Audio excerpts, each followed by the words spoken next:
One of the things that defines London is its many characterful pubs, some of which have existed on the same site for hundreds of years and are of great historical interest.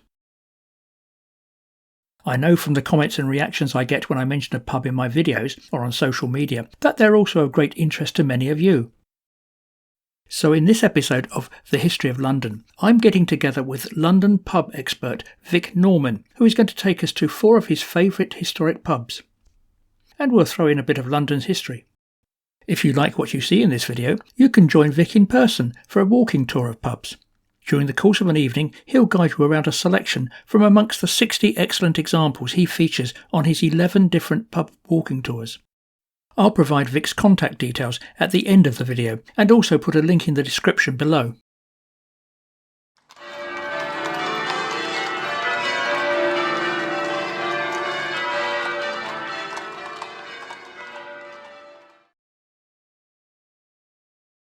We're starting our tour of pubs in a small alley called Craven Passage, close to Charing Cross Station and Trafalgar Square. It's a pedestrian passageway that runs between Villiers Street and Northumberland Avenue, dissecting Craven Street. The area was developed in around 1730 and named after the landowners, the Craven family.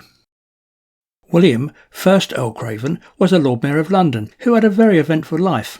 He is particularly noted for staying in London in 1665 to help people affected by the Great Plague, when most aristocrats moved away from the city. In the past, Hungerford Market was located on what is now Charing Cross Station, so Craven Passage would probably have been a busy cut-through for those visiting the market. Craven Street has had several notable past residents, including Benjamin Franklin, one of the founders of the United States of America. Despite its small size, there are actually 2 pubs in Craven Passage. One of them is the Sherlock Holmes, which is a favourite of fans of the fictional detective, not least because of its large collection of memorabilia, including a room recreating Holmes's study at 221B Baker Street. But it is the other pub in Craven Passage where we start our tour. This is the unusually named Ship and Shovel, with shovel spelt with 2 L's.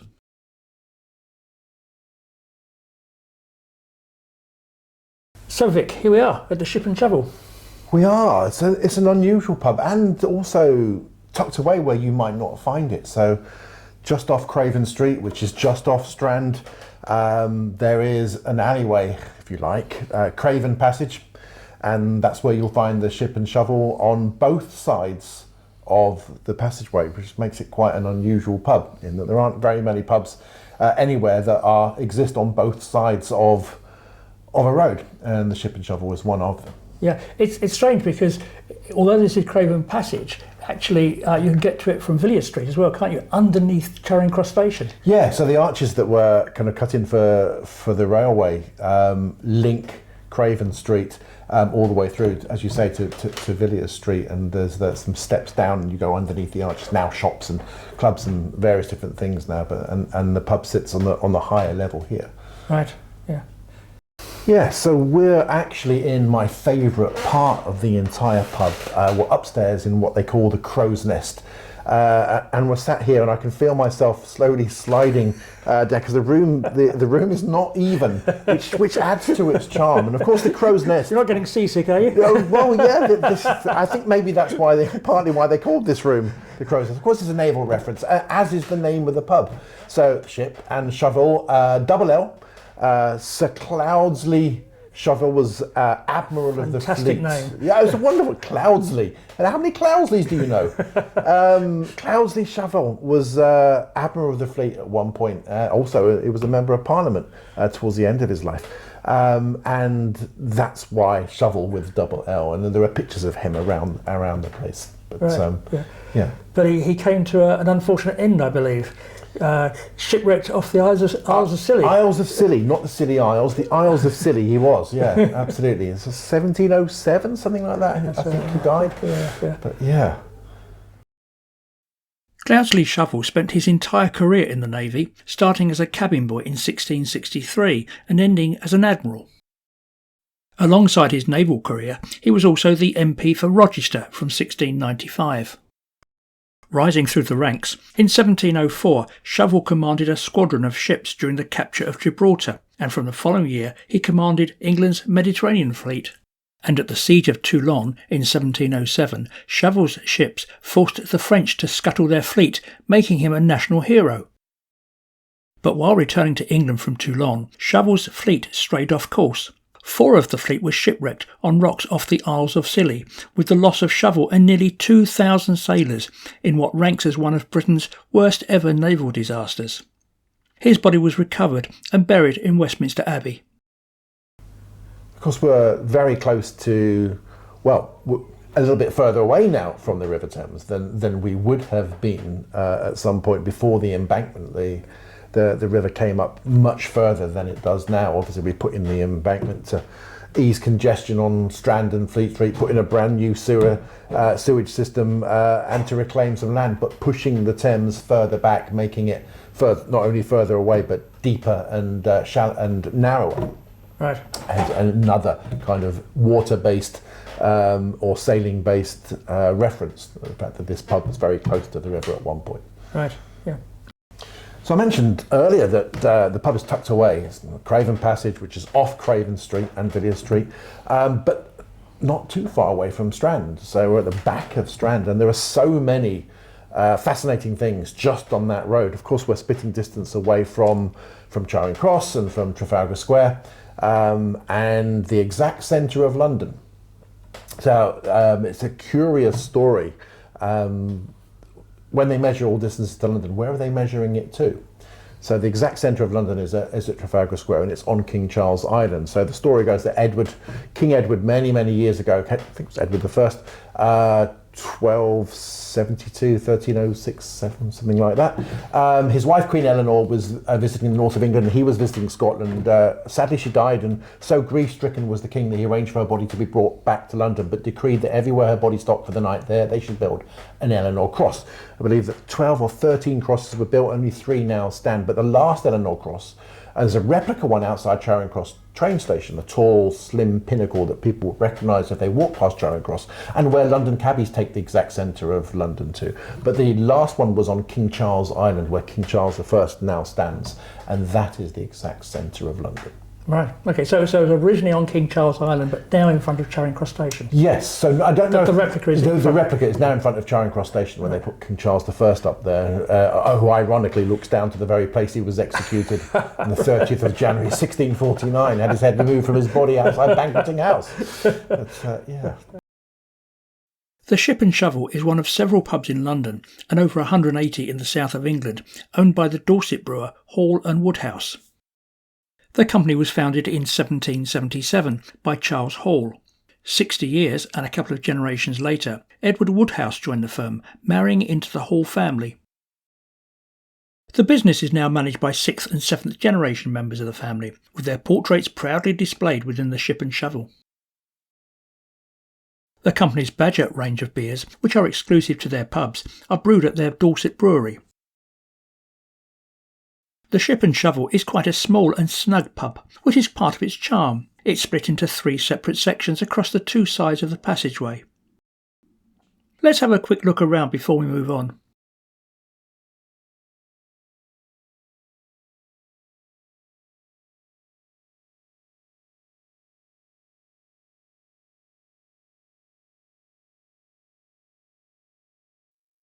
To get to the second pub on our tour, we'll take a walk along Strand, and on the way we'll pass quite a few places of note. In the days when the Thames was wider and before it was embanked, water would have lapped up to here, and the name Strand comes from Old English meaning beach or water's edge.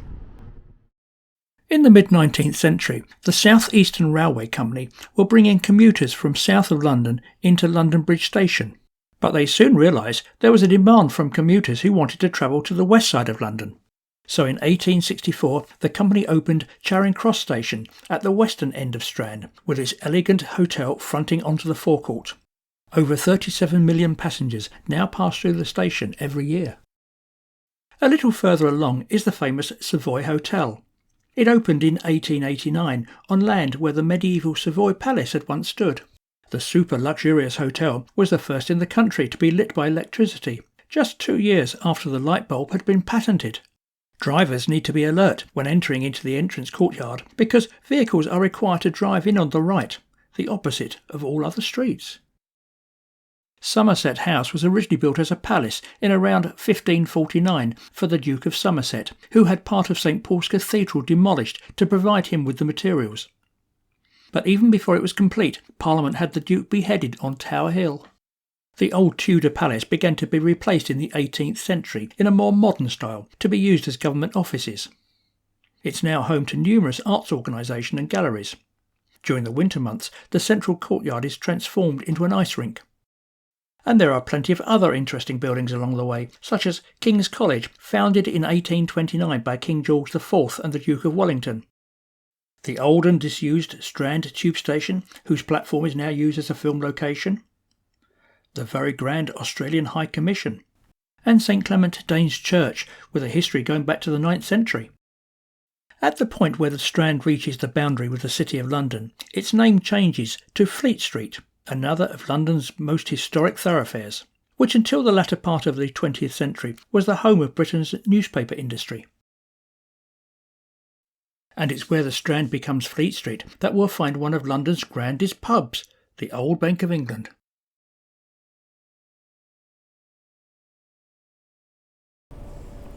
Okay, so we are... Oh, that was nice. We're standing in the Old Bank of England, one of the most beautiful pubs in the whole of London, where Fleet Street meets Strand, and we've just ordered a couple of beers. So, tell us all about the Old Bank of England then. I happen to think it's probably one of the most beautiful pubs in the whole of London. Right. Grand, lofty space, the Old Bank of England, because it used to be the Law Courts branch of the Bank of England from 1888 through to 1975, when the Bank of England then decided it didn't need to have a specific legal branch. And right. Then they left. And then 20 years later, the brewery came in.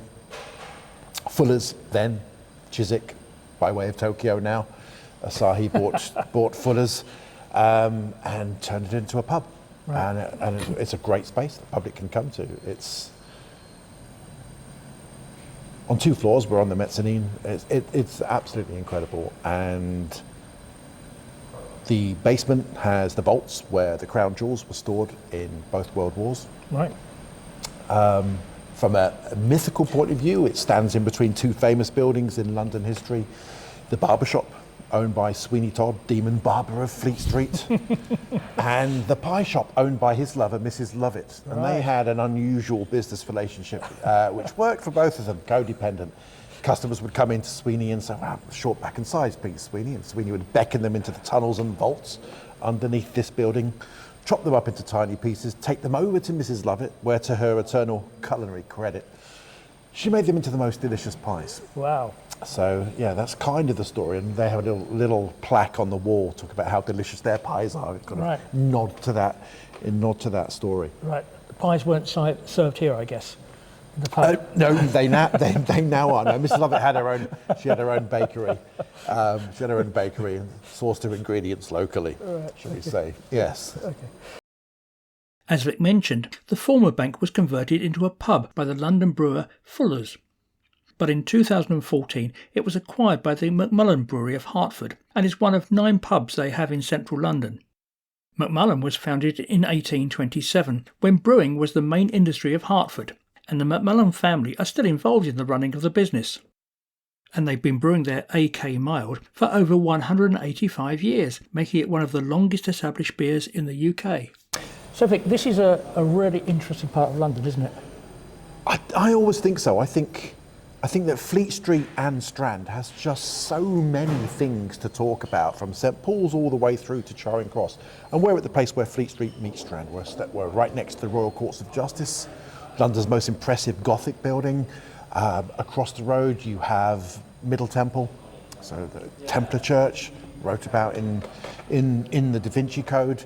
You've got Temple Bar here with the glorious dragon letting you know that you're entering the City of London. I was once here, standing beside the statue, and the Queen came along and was greeted by the Lord Mayor of London. So that would be the Lord Mayor's procession then? No, it wasn't. She was visiting St Paul's Cathedral at the time. Right, so the Lord Mayor welcomes them into their city because it's separate jurisdiction. As you probably know, London is 2 cities and not one. Mm-hmm. City of London, City of Westminster. And so the Queen, or the King now, would be welcomed into the city by the Lord Mayor of this city, the City of London. Yeah. And there are so many good pubs in this area, aren't there?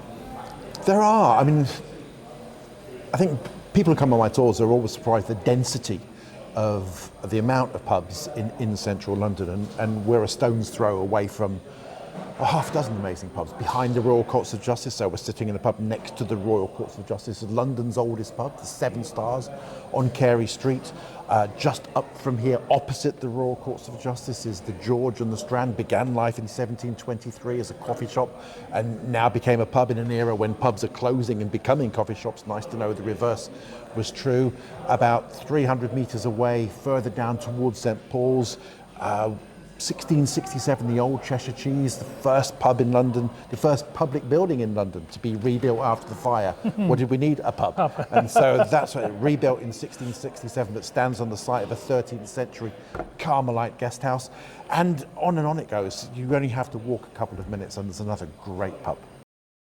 And before we move on, I should mention that the Old Bank of England is the place to come if you fancy a drink on an old London bus, which is parked at the back of the pub. To get to our next pub, we'll cross London Bridge and go south of the river. So London Bridge is probably the most famous, the most iconic bridge in London. Originally it would have been the only crossing across the River Thames in central London, and it would have been a wooden bridge back then, and this is the one that exists now is the third stone London Bridge. The first one, built in the early 1200s, 6 stories either side, shops, businesses, residences, etc. Leaving only 12 feet of traffic in the middle for traffic to go both ways. Things got so bad in London Bridge, eventually they decreed that traffic should drive on the left-hand side. Interesting policy. That lasted for 600 years, and then John Rennie's Bridge was put in the 1800s, which that one only lasted 150 years because, like the old song, London Bridge was indeed falling down, sinking into the mud of the River Thames. And so the Corporation of the City of London auctioned the bridge off. An American guy by the name of Robert McCulloch bought the second stone London Bridge, had it dismantled, took some of it over to America and reassembled, where it stands to this day in Lake Havasu City, Arizona. And the urban myth is that he bought the second stone London Bridge believing that what he was actually getting was Tower Bridge, which isn't true. Good myth, though. Well, you know, look at the silly American who bought the wrong bridge. But you still get plenty of people standing on London Bridge, pointing at Tower Bridge saying, look, there's London Bridge, when they're actually standing on London Bridge. A couple of other interesting facts about London Bridge, particularly on the southern side, is that there's a huge concrete spike, if you notice. And there are 2 theories as to why that spike is there. One theory is that it represents the fact that at the Southwark Gatehouse on the southern side of London Bridge, there would be traitors' heads placed on pikes as warnings not to mess with the realm. And the other theory is that the angle at which the concrete spike is placed will take you down eventually to where the second stone London Bridge, the original stone London Bridge, would have been, which is slightly further east of where we are now. The other thing that you'll notice on the southern side of London Bridge is the dragon. Wherever you see dragons, although the Corporation of the City of London will tell you they're griffins, I disagree. But wherever you see a dragon lets you know you're entering the City of London. Now we know the City of London as being north of the river. However, they were very clever, the City of London. They owned the full length of the bridges into the city, which is why the dragon exists on the southern side of London Bridge as opposed to the northern side, which we more popularly know as the City of London. All right. Having crossed the bridge, we pass Southwark Cathedral on the right and London Bridge Station on the left, the capital's oldest rail terminus, which opened in 1836. Then we are into an area of Southwark known as Borough. The name Borough originated in the 9th century. It was a time of warfare and control of the London area between the Vikings and the Saxons. London had been controlled by the Viking leader Guthrum, but in the early 880s, King Alfred of Wessex pushed the Vikings eastward beyond the River Lee. Alfred created a series of defensive forts, from which the word borough is derived, and one of those was here on the south bank of the Thames. It's here in Borough High Street that we come to the third pub on our tour. So here we are at one of the most remarkable pubs in the whole of London, and one of my favourites is the George Inn in Borough. And as we come down this courtyard and look to the right-hand side, kind of the sweeping expanse of the George comes into view, and it's absolutely beautiful.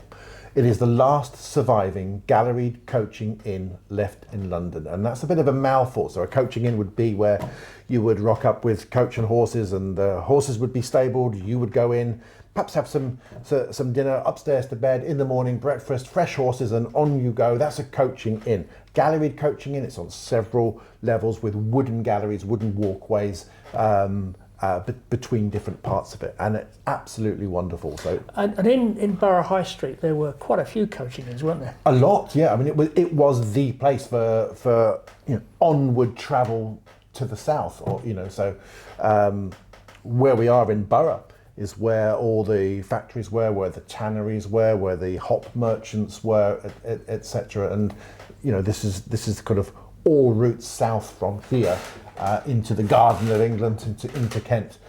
So it was a terminus, if you like, and later became another terminus from the point of view of the railway, which later owned the pub and actually knocked down two sides of the pub to make way for their storage.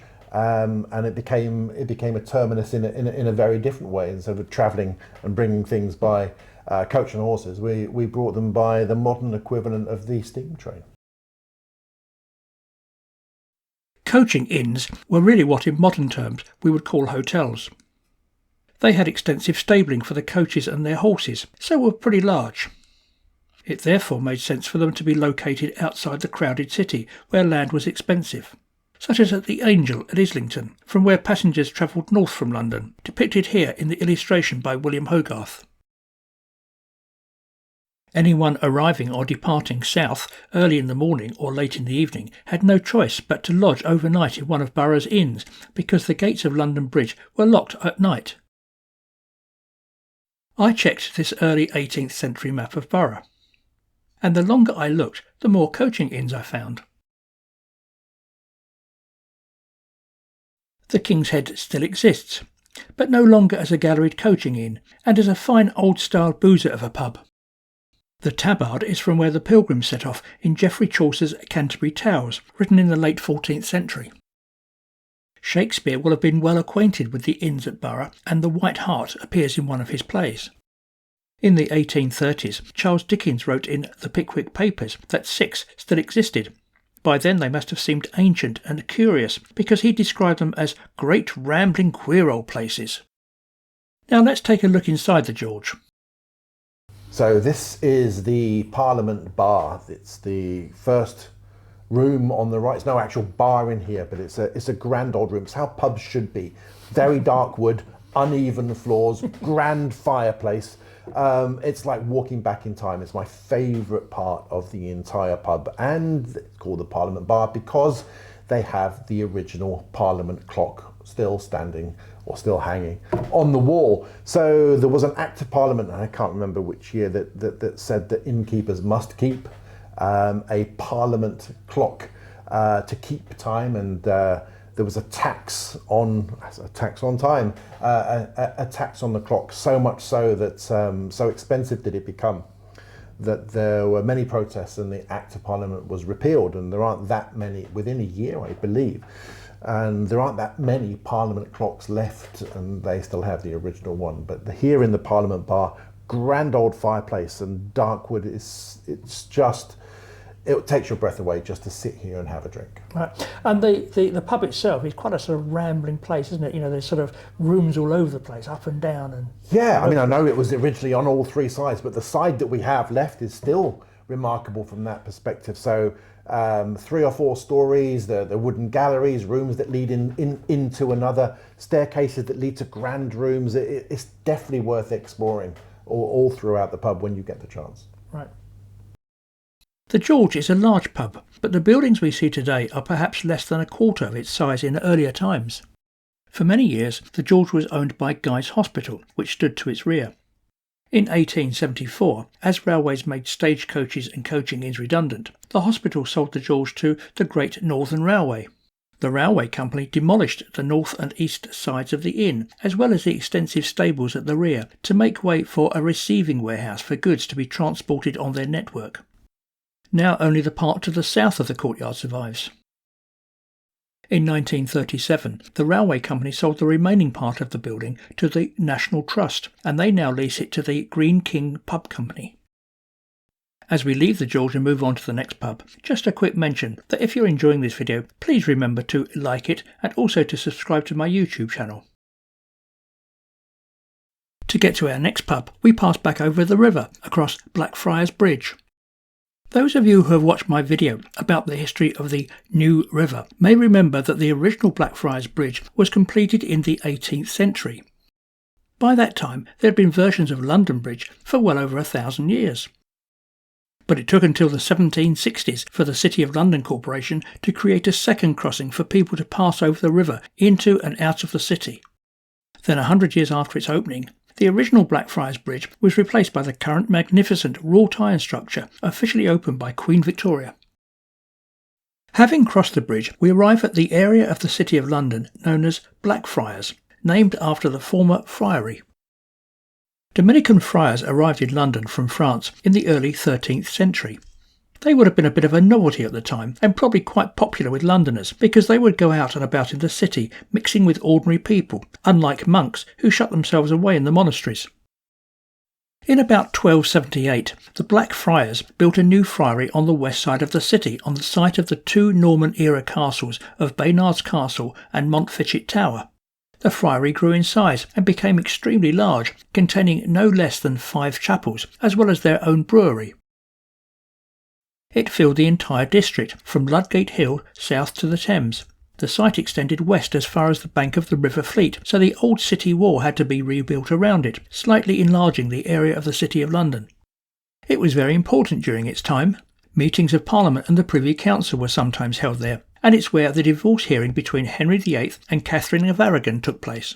But that wasn't enough to save the friary when Henry VIII decided to dissolve all the country's monasteries and convents. So the Blackfriars Friary closed in 1538 and the king confiscated their vast collection of gold and silver. But the name of Blackfriars stuck, and it's what we still call the area.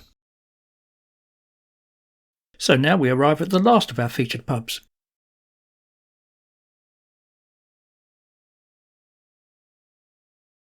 When it was built in the 19th century, the Blackfriar was squeezed in between a large building and a railway line, and that dictated its odd shape. Its neighbour has long gone, so it now stands alone, like the bow of an ocean liner or a giant slice of cake, hemmed in by railway lines and major roads. Back to Vic again. So we are in Blackfriars, just out of shot. It's Blackfriars Bridge across the Thames and Blackfriars train station. We're standing outside the pub, the Blackfriar, built in 1875, remodelled slightly later, and putting in an incredible Art Nouveau interior, the likes of which you will never see anywhere ever. And there was a Dominican priory here for a couple of hundred years, from the 1300s through to the 1500s. St. Dominic created an order of friars who wore black habits, hence Blackfriars, and a few hundred years later it's commemorated by the pub, which has images of monks in bronze and mosaic and carved, etc., all throughout the pub. Absolutely incredible. Come and have a look inside. To compete with London's thriving gin palaces, in 1905, 30 years after it first opened, the Blackfriar was given a makeover by architect Herman Fuller Clark. Work continued for the following 20 years, with contributions from various artists and sculptors, all very talented craftsmen, whose work also appeared in cathedrals and municipal buildings. The barrel-vaulted backroom was added under the adjacent railway line in around 1920. This is the back room at the Blackfriar, and it's a room unlike any other. So marble on all 4 walls, huge barrel vaulted mosaic ceiling above us, monks on every wall, aphorisms and fables like silence is golden, wisdom is rare, ladies holding lamps, Pan playing his pipes, nursery rhymes carved into the marble, Humpty Dumpty, Ryder Cock Horse, Little Miss Muffet. There is just so much to see, and every time I come here I notice something completely different. It's amazing. So in this little alcove here, there's a panel, and underneath the panel it says, "Contentment surpasses riches." just above that quote, there is a sleeping monk, and around the sleeping monk there are fairies flying and also bringing him things. It's yet another example of one of the most intricate details that you would easily miss in this room and in this pub. The Blackfriars was a favourite pub of the poet and writer John Betjeman.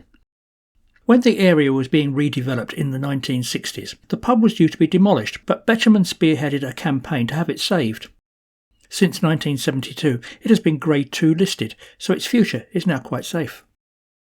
The Blackfriars is owned by Nicholson's, which was founded in 1873, and through a series of mergers and acquisitions, the company became part of the Mitchells and Butlers group that owns around 7,000 pubs in the UK. Before I leave the Blackfriars, I'm going to sample a pint of Nicholson's Pale Ale, which is brewed for the company by the St Austell Brewery in Cornwall. And I think I'll try one of the pub's pies. Well, we hope you've enjoyed our short tour of some of Vic Norman's favourite pubs. If you're in London and would like to join Vic on one of his pub tours, you can get all the information and contact link for booking on his website at the address on the screen or in the video description below.